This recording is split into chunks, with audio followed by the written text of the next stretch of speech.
Having lost 6 in a row, the Montreal Canadiens attempted to get back on course against a depleted Anaheim Ducks team.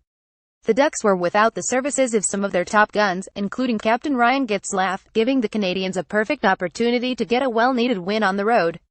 But Montreal started the game on the wrong foot, giving up an early goal to Dennis Rasmussen on Anaheim's second shot of the game. The Canadiens then followed that up by putting the Ducks on the power play, as Alex Galchenyuk got sent off for an ill-timed tripping penalty. Despite losing defenseman Cam Fowler to injury on the ensuing man advantage, the Ducks managed to score a power play marker to double their lead.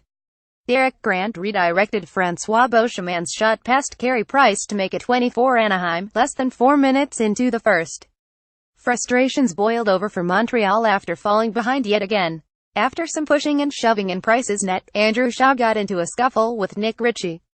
Both players served time in the penalty box for roughing, while Shaw received an extra penalty for cross-checking and Ritchie for slashing. The Canadiens continued to get outshot throughout the first frame, and only registered their first shot nearly halfway into the period. They also had to contend with the Ducks' physical play, which saw Ilse Hemsky leave the ice with an upper body injury and not return for the remainder of the game. Montreal's tough luck didn't end there, as Antoine Vermette's shot tipped off of Karl Alzner's stick and landed in the back of the net, giving Anaheim a 3-goal lead to start the game. Though the Canadiens would escape the frame without surrendering another goal, the Ducks dominated the first period, outshooting the Canadiens to a tune of 21-7. After a lethargic performance in the first, coach Julien shuffled his lines to start the second period. Max Pacioretty found himself next to Dano and Shaw, and the trio drew a quick penalty as Vermette was sent off for slashing less than a minute into the second. The Canadiens would get a glorious opportunity on that man advantage when Shaw found Pacioretty all alone in front of the net, but the captain couldn't hit the net, as his shot flew wide of John Gibson. But seconds after the penalty expired, Paul Byron put the Habs on the board to make it a 2-goal game. Byron potted a bouncing puck off the backboard behind an unprepared Gibson to cut Anaheim's lead. Both Karl Alzner and Jordy Ben notched assists on the play. Not long after the goal, Montreal was back on the power play on Andre Case's face-off violation penalty, though once again, the Canadiens were unable to end their power play woes. But pushing their luck, the Ducks continued their march to the penalty box, as Francois Beauchemin became next player to be sent off for hooking Brendan Gallagher. Despite firing blanks on the man advantage all game long, Montreal was finally able to break through on their fourth power play of the period. Gallagher's persistence paid off when he got his stick on Victor Mete's rebound and fooled Gibson to make it a 0-goal game in the dying minutes of the second. It was quite a reversal of fortune for the Canadiens, whose disciplined effort saw them put up 30 shots in the period, outshooting and outworking the Ducks in the process.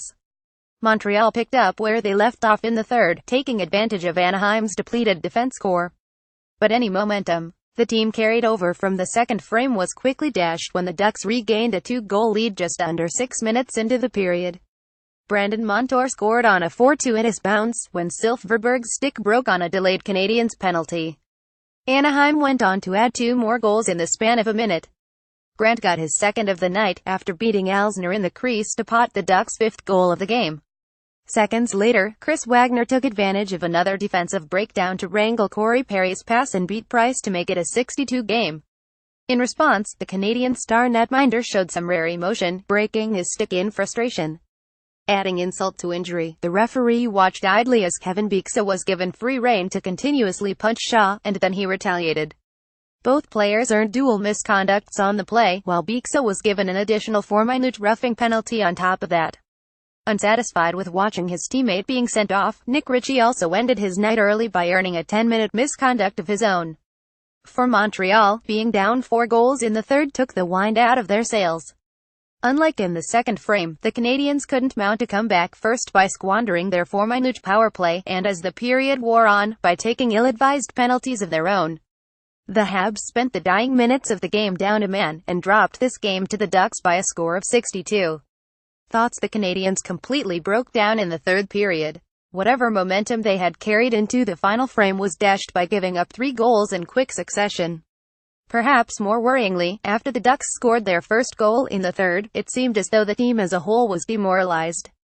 Despite it only being a 2-goal game at that point, it was as if the team felt they had already lost the game.